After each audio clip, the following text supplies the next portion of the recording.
So hello students.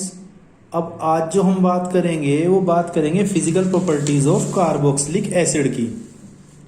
देखिए यहाँ से हम लोग डिस्कस करते हैं कि जो हमारे पास कार्बोक्सिलिक एसिड है, फिजिकल प्रॉपर्टीज का मीनिंग है कि उसकी स्टेट, उसका बॉइलिंग पॉइंट, मेल्टिंग पॉइंट, फिर या उसकी वाटर के अंदर सोल्युबिलिटी, ये सारे फिजिकल प्रॉपर्टीज के अंदर आती हैं। सबसे पहले बात करेंगे हम स्टेट्स की। जितने हमारे 9 कार्बन तक हमारे कार्बोक्सिलिक एसिड हैं वो सारे के सारे कैसे हैं, वो अपने आप में लिक्विड स्टेट के हैं। इससे ज्यादा वाले सारे वैक्सी सॉलिड्स हैं। ठीक है, इसके बाद हम बात करते हैं जो हमारे लोअर कार्बोक्सिलिक एसिड है, जिनके अंदर कार्बन के नंबर कम हैं, वो अपने आप में कैसे हैं, वाटर के मिसिबल है, यानी वाटर के सोल्युबल हैं।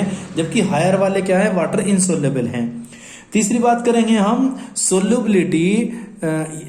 बॉइलिंग पॉइंट की बात करेंगे और हम इसकी कंपेयर कराएंगे एल्कोहल से। जब हम अल्कोहल के सेम मोलिकुलर मास से कंपेयर कराते हैं तो हमारा कार्बोक्सिलिक एसिड कैसा होगा, उसका बॉइलिंग पॉइंट अल्कोहल के बॉइलिंग पॉइंट से बहुत ज्यादा होगा। ऐसा इसलिए है कि देखिए हमारे पास कार्बोक्सिलिक एसिड है, मोनोकार्बोक्सिलिक एसिड है, ये अपने आप में 2 जगह से हाइड्रोजन बॉन्ड शो कराते हैं। देखिए मैंने सर्कल किया हुआ है रेड से, ये कार्बोक्सिलिक एसिड है, ये दूसरा कार्बोक्सिलिक एसिड है।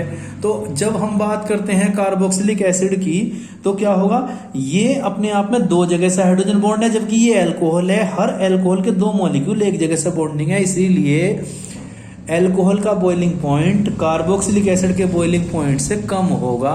ठीक है, जब हम मेल्टिंग पॉइंट की बात करते हैं तो इवन और ओड, जो हमारे इवन नंबर कार्बन रखते हैं कार्बोक्सिलिक एसिड, जैसे 2, 4, 6, 8, तो उनके बॉइलिंग पॉइंट अपने या मेल्टिंग पॉइंट अपने आप में कैसे होंगे, ज्यादा होंगे, जबकि इवन नंबर ओड नंबर वालों के कम होंगे।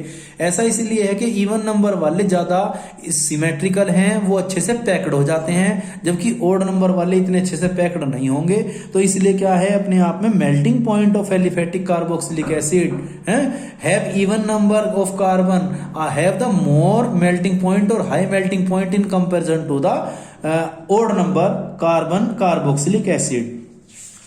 Now we will discuss about the chemical properties of carboxylic acid.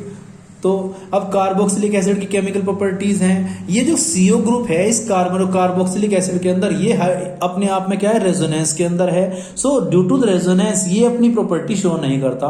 हाँ, जो कार्बोक्सिलिक एसिड का जो हाइड्रोजन है वो अपने आप में कार्बोक्सिलिक एसिड वाली प्रॉपर्टी शो करेगा। जैसे ये अपने आप में देखिए आप, ये कार्बोक्सिलिक एसिड है, ये हाइड्रोजन जितनी जल्दी रिलीज होगा उतना ही ज्यादा एसिडिक नेचर होगा। है, सोडियम से जब हम रिएक्शन कराएंगे, जिंक से रिएक्शन कराएंगे, sodium hydroxide, sodium bicarbonate, sodium carbonate, सबके साथ सोडियम इस हाइड्रोजन को हटा देगा, डिस्प्लेसमेंट रिएक्शन शो करेगा, है, और sodium salt of carboxylic acid बनेगा। देखिए बात करेंगे हम एसिडिक नेचर की, तो ये हमारा कार्बोक्सिलिक एसिड है, जब पानी के अंदर हम इसे डालते हैं तो ये डिसोसिएट होता है कार्बोक्सिलेट आयन और वाटर के और H पॉजिटिव के। हैं, देखिए ये कार्बोक्सिलेट आयन कैसा है, अपने आप में स्टेबल है ड्यू टू द रेजोनेंस, यानी ये अपने आप में डबल बॉन्ड यहां और डबल बॉन्ड यहां शिफ्ट होता रहता है। कार्बोक्सिलेट आयन अपने आप में ज्यादा स्टेबल है, इसीलिए क्या है, ये इस कंडीशन में आपको मिलेगा, यानी डिसोसिएट फॉर्म में मिलेगा। बात करते हैं एसिडिक नेचर की, तो जितना ज्यादा डिसोसिएशन कार्बोक्सिलिक एसिड का होगा है उतना ही ज्यादा एसिडिक नेचर का होगा। डिसोसिएशन हम शो करते हैं डिसोसिएशन कांस्टेंट से, ये वाला डिसोसिएशन कांस्टेंट, इट मींस के की वैल्यू जितनी ज्यादा होगी एसिडिक नेचर उतनी ही ज्यादा होगी। के को कन्वर्ट किया है pKa में, pKa का मीनिंग है माइनस लोग की मल्टीप्लाई की है के अंदर, Ka के अंदर। If the pKa value is larger then acidic nature is lower, ठीक है, if pKa value is higher then acidic nature is lower. ठीक है, यानी जितनी ज्यादा pKa की वैल्यू होगी उतनी एसिडिक नेचर कम होगी। ठीक है, अब बात करेंगे अगर एल्काइल ग्रुप किसी कार्बोक्सिलिक एसिड के साथ अटैचमेंट है, जैसे सपोज कीजिए, यहां आप ध्यान दीजिए, ये हमारे पास कार्बोक्सिलिक एसिड है, ये कोई R ग्रुप अटैचमेंट है, तो एल्काइल ग्रुप की टेंडेंसी होती है अपना इलेक्ट्रॉन डोनेट करने की टेंडेंसी, यानी इलेक्ट्रॉन विदड्रॉइंग ग्रुप है। ठीक है, इलेक्ट्रॉन डोनेटिंग ग्रुप है, ठीक है, रिलीजिंग ग्रुप है। जब ये इलेक्ट्रॉन डोनेट करेगा तो हाइड्रोजन जो है आसानी से H पॉजिटिव की फॉर्म में आयोनाइज नहीं हो पाएगा, यानी जितना बड़ा एल्काइल ग्रुप अटैचमेंट होगा एसिडिक नेचर उतनी ही कम होगी। यू कैन से कि अगर हमारे पास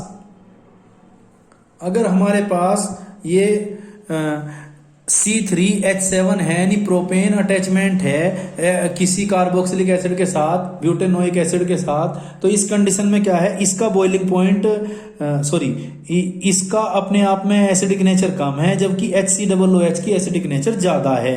फिर बात करते हैं हम लोग फ्लोरीन, क्लोरीन, ब्रोमीन, आयोडीन की।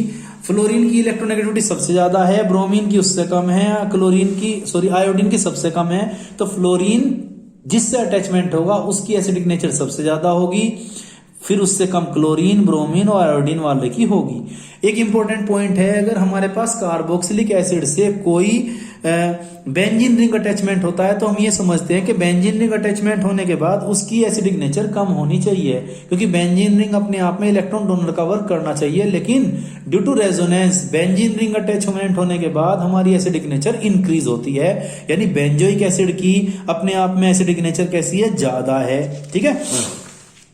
सबसे लास्ट में देखिए ऑर्थो, मेटा, पैरा। ऑर्थो की एसिडिक नेचर सबसे ज्यादा है, मेटा की उससे कम है, पैरा की सबसे कम है, और जिसके पास ऑर्थो, मेटा, पैरा नहीं है, मोनो की सबसे कम है। ठीक है। नेक्स्ट जो हमारी केमिकल रिएक्शन है नेक्स्ट वीडियो के अंदर